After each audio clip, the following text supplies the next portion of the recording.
Hello, and welcome back to The Global in the Granite State, a podcast of the World Affairs Council of New Hampshire.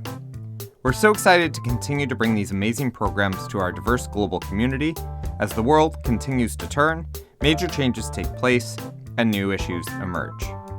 For those who may not know, I am Tim Horgan, and I am the Executive Director of the World Affairs Council of New Hampshire, as well as your host for this global program. I want to thank you all for taking a moment to be a part of shaping the world, one conversation at a time. A quick note, this episode was recorded on November 8th, at a point when the presidential election has been decided here in the United States. For those who are interested in learning more about what a second term for President-elect Trump may look like in terms of global affairs, you can check out our conversation with Dan Negrea back in June of 2024, where we explored this exact topic. Check out the program description for the link to where to watch. This is also a good time to remind everyone that WACNH is a nonpartisan nonprofit, and we do not take a stance on policy, politics, candidates, or parties. We are here to provide the platform for discussions. We provide this content, and you decide what to do with it. Thank you to everyone who makes this possible. We are honored to have such a strong global community that supports us through membership, donations, and sponsors. If you are not yet a supporter of the Council, I hope you will consider a year-end gift. Your support makes all of this possible. Visit our website at wacnh.org for more. A special thank you to McLean Middleton for your continued support of this program. McLean Middleton is one of New England's premier full-service law firms with over 100 attorneys throughout offices in New Hampshire and Massachusetts. McLean Middleton's attorneys have been providing trusted legal services to businesses throughout the region for over 100 years. Learn more at mclean.com. Now, on with the show.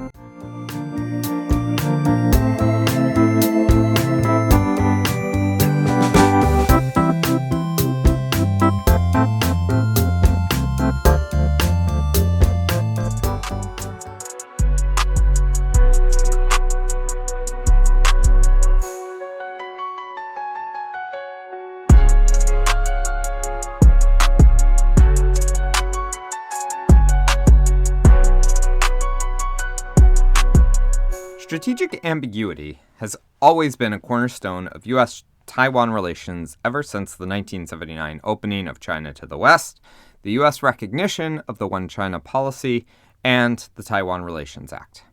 The idea here being that if the U.S. leaves both sides guessing on its commitment to supporting Taiwan militarily, neither side will be incentivized to change the status quo, where Taiwan retains its democracy and semi-autonomy from China, while China can still claim it as part of their own territory. This has effectively prevented a war for the past 45 years, but it has also left a very precarious situation which can erupt at any moment. In more recent times, however, the situation has become even more confused. Over the past 4 years, President Biden has said he would defend Taiwan in the event of attack, which quickly prompted White House officials to walk those statements back. Things are even murkier as President-elect Trump prepares to start his second term, as his comments on protecting Taiwan have been all over the place.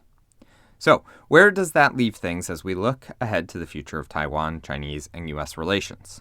We had the opportunity to speak with Director General Charles Lau of the Taiwan Economic and Cultural Office, Taiwan's version of a consulate, in Boston. Taiwan is just on the front line of defending democracy. And I can tell you that China's ambition is far beyond Taiwan. So I urge all the democracies, we have to foster a stronger deterrence, and that China and other authoritarian regimes understand that the greater pressure they put on Taiwan or other democracies will generate the greater global support for all other democracies. Centering this in the geopolitical landscape of today, we do see a rising competition between authoritarian and populist leaders in all parts of the world, with those who want to further strengthen the international order, safeguarding it for democracy. As the data tells us, democracies tend to do better when other democracies are flourishing around the world, and the inverse is true when they are not. However, each democratic experience is different, and there are many factors that influence the trajectory. In this case, the biggest elephant in the room is the question around the status of Taiwan. Currently, the island remains in a unique form of limbo, not receiving its independence, but not really ruled by those who claim it as their own. Taiwan maintains its own government, laws, international relations, in some cases, has its own military, and its own constitution. In this space, trouble is brewing. Since 2016, when our former president Tsai Ing-wen she took the office, Beijing has stepped up its pressure on Taiwan, including military threat, economic coercion, diplomatic isolations, cognitive warfare, and gray zone activities. And the Chinese authority has further stepped up its pressure on Taiwan through intensifying their military threat after the former Speaker Nancy Pelosi's visit to Taiwan on August 2022 by launching the largest ever scale military exercise against Taiwan, including live fire drill, jet fighters, and naval ships encircled Taiwan. And just last month, October 14th, 4 days after our new president launching his National Day speech, China launched another military exercise against Taiwan, a so-called Joint Sword 2024B. And this time, China CCP sent over 150 jet fighters, together with naval vessels and their rocket foes, and the Coast Guard ships to surround Taiwan. Each time, their jet fighters and their ships getting closer and closer to Taiwan. Such kind of very provocative actions are trying to intimidate the people of Taiwan and to strengthen Taiwan's democracy. They are highly dangerous, not only increase the risk of conflicts, but also undermine the regional peace and the stability. Speaking of the October 10th speech in honor of National Day in Taiwan, if you have not heard or read anything about it, it seems that it was a fairly typical speech and has even been noted as a toned-down version of a speech President Lai gave at his inauguration. While there were clear statements that indicate that the president does not believe that the People's Republic of China has the right to represent the people of Taiwan, this is nothing new. Despite the toned-down rhetoric, the People's Republic of China launched a record-setting military drill encircling Taiwan, calling Lai's remarks highly provocative. It's interesting that words can be highly provocative, but military drills designed to inspire fear throughout the island are not, apparently. This is also nothing new, as China has really stepped up its military activity in the Taiwan Strait over the past several years. This begs the question, why now? I believe there are a few reasons. The first is because they see that the majority Taiwanese people, they prefer to keep the status quo, which is, not in favor of Chinese, their hope. They try to reunify. They try to take over Taiwan. But they can see, after the past few election results, more and more Taiwanese, they prefer to keep the status quo. That's why in the past, our ruling party, DPP, our administration, they have just re-elected for the unprecedented third terms. I believe that they are seeing that the Taiwanese people are moving further and further from their intention. If their interest is encouraging, threatening, or somehow creating new facts on the ground that ensures Taiwan comes fully under their control, this does not seem to be working. Recent polls in Taiwan see a major drop in support for strengthening ties with mainland China. In 2023, a poll found that only 7% of people in Taiwan are interested in reunification, a 50% drop since 2018. In addition, in 2016, more than 46% of outbound investment from Taiwan in the commercial sector ended up in China. Last year, it was down to just 11%, indicating a steep drop in economic relations. Finally, in 2016, more than 80% of people living in Taiwan thought it was useless to fight China in the event of war. That number is down to about 43%. Our position has not been changed. We are willing to talk with China without any preconditions under the principle of parity and dignity. But China, in the past few years, their actions, just become so aggressive. It's because you mentioned about overwhelming majority of Taiwanese people. They try to keep the status quo. And also the identity of the Chinese people are becoming more inclined to the Taiwanese. About 75% of Taiwanese people, they identify themselves as only Taiwanese. Compared to maybe 2 decades ago, the percentage is dramatically raised. I believe China, they are worrying about such kind of trend will push Taiwan further. Only Taiwan, we cannot deter China. I believe it's the competition between the two different systems. It's not only China or the United States or Japan or Philippines. We can see that the authoritarian regimes, they try to change the rule-based international order. They are not satisfied with the current situation. The current international order, which was created by the US-led group. So that's their intention. And we also call for China to put aside all the differences and going to the negotiated table. It's not a democratic way to resolve the differences by using the military straight.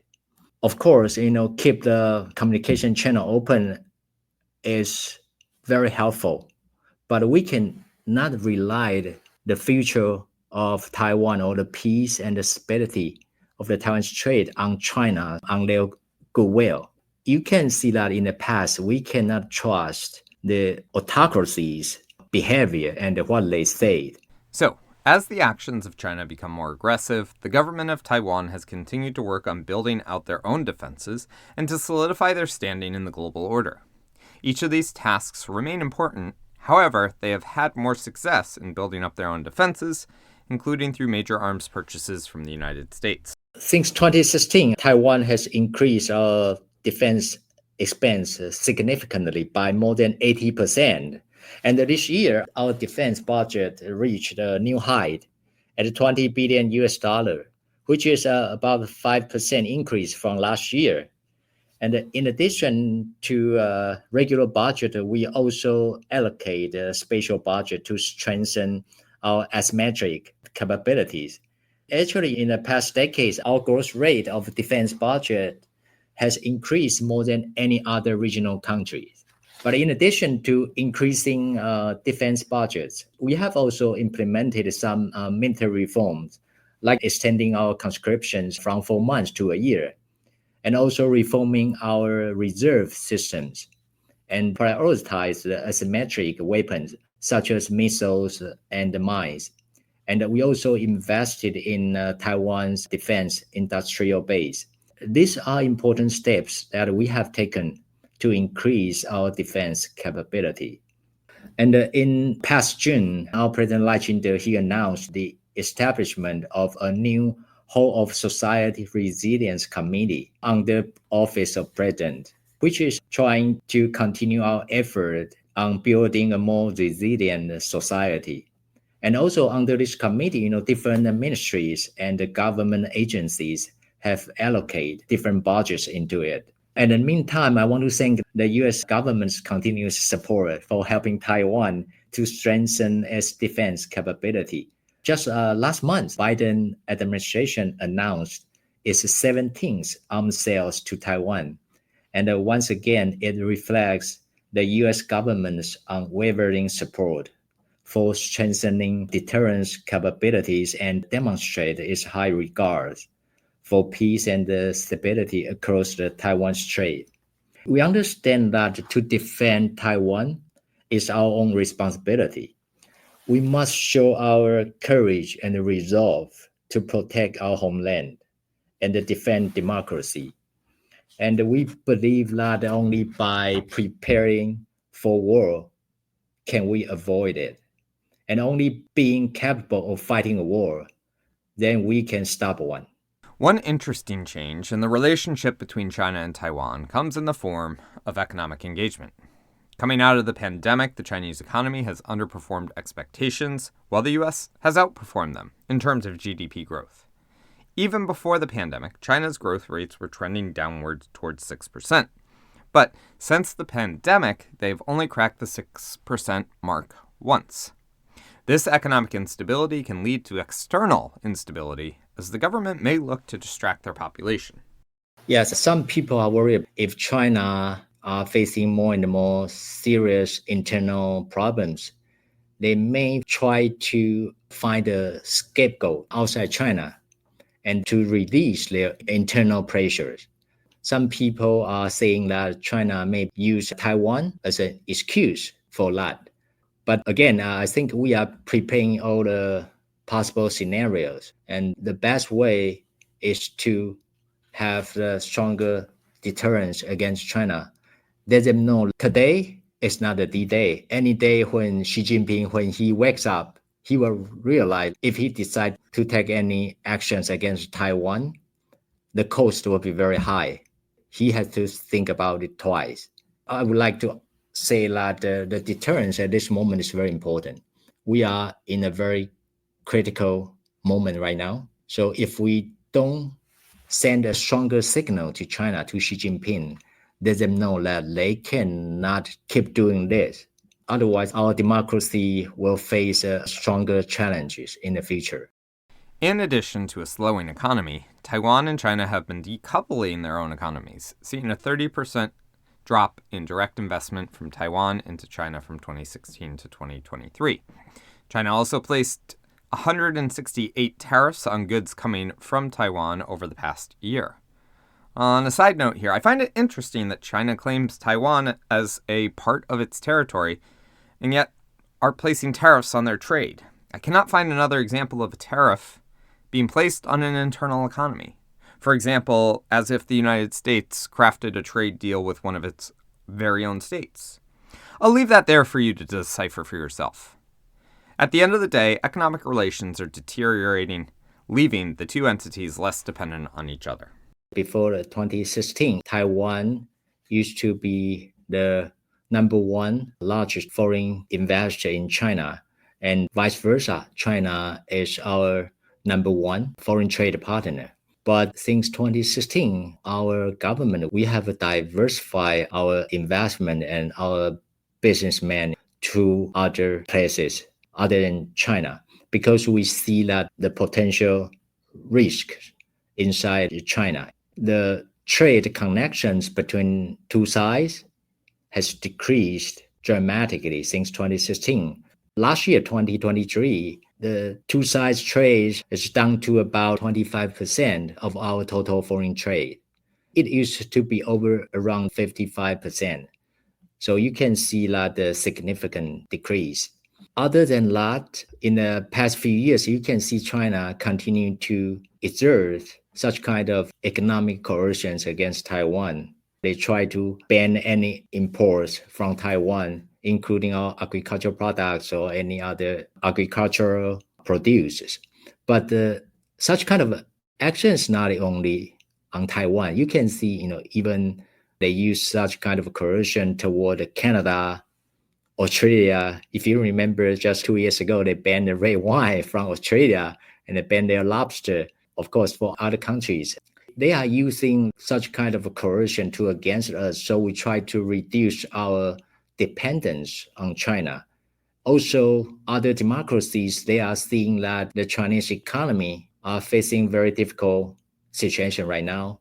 With China-Taiwan relations continuing to sour, the relationship between Taiwan and the United States becomes ever more important. It has remained a goal of the Chinese government to get the United States to renounce Taiwan's independence and recognize the People's Republic of China as the sole government. Much of this effort has been focused on information campaigns designed to sow doubt of the U.S. commitment to Taiwan, as well as to discredit democracy. I will note, however, that several high-profile Americans have certainly done their own part in sowing the seeds of doubt in the U.S.'s commitment to Taiwan. This includes former presidential candidate Vivek Ramaswamy, who indicated he would let China have Taiwan once the U.S. built up its own semiconductor industry, which has led to only 34% of people of Taiwan believing that the U.S. is a trustworthy partner. In the past 4 decades, we see that the Taiwan-U.S. relations has continued to improve. In 1979, the U.S. they switched diplomatic relations from Taiwan, and also at the same year, the Congress they passed the law, so-called Taiwan Relations Act, as a guideline for the U.S. policy toward Taiwan. And if you look back at the past 4 decades, we can see that the relations between our two sides has significantly improved in many different areas. Our current administration had already experienced the 3 U.S. administrations, from Obama to the Trump first term and to the Biden administration. Although we saw some different styles and policy orientations, but the collaborations and the cooperations between two sides had only deepened. And if we look at the President-elect Trump, his first term in the White House from 2016 to 2020, actually we see that U.S.-Taiwan relations has also improved significantly, such as arms sales and high-level official exchange, and the signing of the Taiwan Travel Act in 2018. Those are the evidence that when President-elect Trump, when he was the president, and the relationship between two sides keep improving. And also, I would like to point out the other point is, besides the administrations, Taiwan has enjoyed very strong bipartisan support on the Capitol Hill. In Congress, people like to joking that there are few issues that the different parties can have consensus on, and maybe the Taiwan issues is one of the few issues that have the consensus. The other point is like if we look at the American public, American friends here, you can see in the past few years, I believe that more and more American people, they realize, they understand that Taiwan is a force for good. It's a trustworthy partner for the U.S. And on the other hand, if you look at the poll showing that the Americans' view on China just has hit maybe a historical low this year. I just saw the poll conducted by the Chicago Council on Global Affairs 2 months ago. And the poll shows that around 75% American, they have a negative views on China. Overall, I believe that Taiwan and the U.S. will continue to deepen our relations under the President-elect Trump's administration. As many democracies around the world know and understand, there are serious implications when disinformation spreads freely and the population does not have the tools to identify it. So, what has Taiwan been doing to fight back against these online narratives? We realize disinformation is a very serious problem right now. So we have adapted a so-called whole of society response that relies on not only on our government, but we also work with the independent fact-check groups, civil societies, and even private citizens to call out disinformation and propagandas. There are a few steps we have taken to counter such kind of disinformation challenges. I believe that is the most important one, is the media literacy education. And also we have been working with NGOs, civil society, and our government also amend some regulations and also promote our digital resilience. And a very important one, in addition, Taiwan and the U.S., we are already strengthening our cooperations in combating disinformation in Taiwan. I'll just give you an example. The cooperation with the Global Engage Center, GEC, which was established by the U.S. State Department in 2016. And another example is that Global Cooperation and Training Framework, GCTF, a platform established by Taiwan and the US in 2016. And we are using such kind of platforms to strengthen our cooperations in combating disinformation. Maybe this is a good thing at the end of the day, if strategic ambiguity is the end goal. Now, I cannot find accurate data to tell you whether or not the people of China believe the U.S. is a reliable partner for Taiwan, but we can gather that the government does, based on the fact that their war plans are being designed with the U.S. response in mind, and that they are trying to discredit the U.S. as a trustworthy partner. However, the final decision on whether or not the U.S. intervenes does not actually lie with Taiwan or China, but with the U.S. itself. So, from an outside view, why should the U.S. want to protect Taiwan in the event of a Chinese invasion? Some people may argue that the United States is thousands miles away from Taiwan, and why the U.S. has to care about Taiwan. But actually, Taiwan's future will definitely have major implications for U.S. security and prosperity. Keeping Taiwan as a free and democratic country will serve the best interest of the U.S. From the strategic points of view, Taiwan sits in a very important position in the world's most economically and consequential regions. The Assistant Secretary of Defense, Eli Ritter, he said, Taiwan is located at a crucial node within the First Island chain, anchoring a network of U.S. allies and their partners, strengthening from Japan down to the Philippines and into the South China Sea. That is critical to a region's security and critical to the defense of vital U.S. interests in the Indo-Pacific. What happens in the Taiwan Strait will have enormous implications for the future of U.S. alliance in the region. So if the U.S. choose to stand aside in the face of a Chinese aggression against Taiwan, and China successfully annexed the island, it will be only 17 miles from Japanese territory and about 100 miles from the Philippines. So U.S. allies would come to question whether the United States would or even could come to their defense if any crisis happens. And the second, from the economic implications, if a Chinese attack on Taiwan, regardless of its success or whether the United States choose to intervene, it will trigger a global economic depression. According to Bloomberg, they estimate if there is a war happen in the Taiwan Strait, it will cost $10 trillion of global economic output. The other reasons Taiwanese companies manufacture over 50% of the world's semiconductor and around 90% of the most advanced chips. So if the world loses Taiwan's production capability, no other company or no other country will be able to fill the gap in the short term.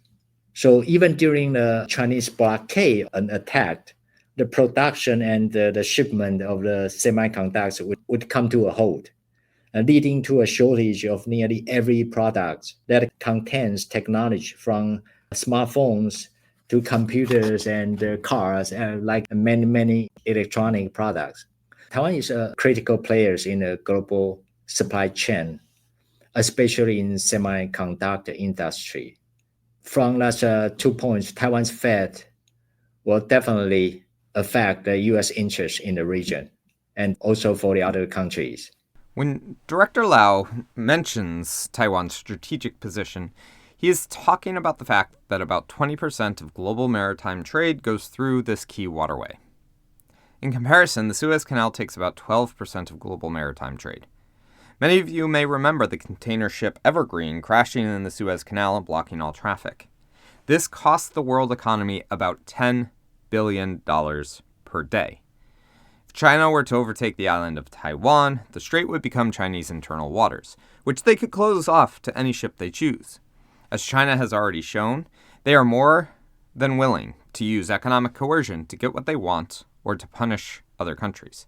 So this becomes a critical thing to consider. With that in mind, I asked the Director General to share his final pitch to the world as to why they should support Taiwan in maintaining the status quo in Chinese-Taiwan relations.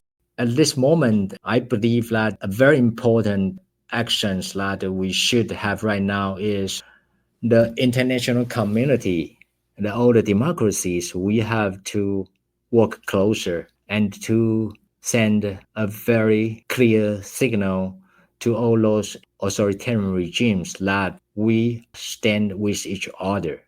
Only by doing so, by sending a very credible and clear deterrence to those countries, we can prevent the further any conflict or war in any region.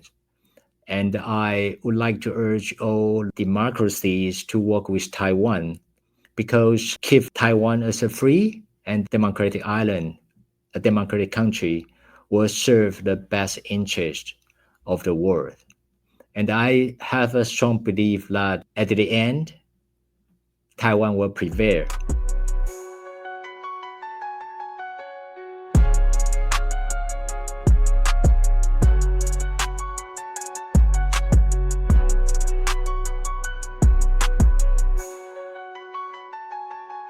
Thank you to Director General Charles Liao for taking the time to share his insights with us. And thank you to you for taking the time to listen to this important conversation. As always, the World Affairs Council of New Hampshire views this as the start of the conversation and hopes that it sparks your interest to learn more, share with your friends and family, and to do your part in shaping the world, one conversation at a time.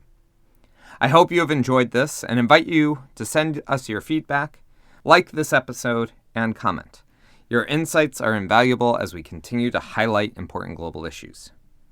This has been The Global in the Granite State, a production of the World Affairs Council of New Hampshire.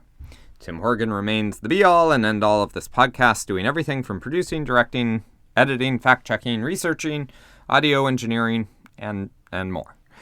As always, our theme music is Admin by A.A. Alto, and our interlude music this month is Shadows of the Past by Turtle Beats. Hope you'll join us next time.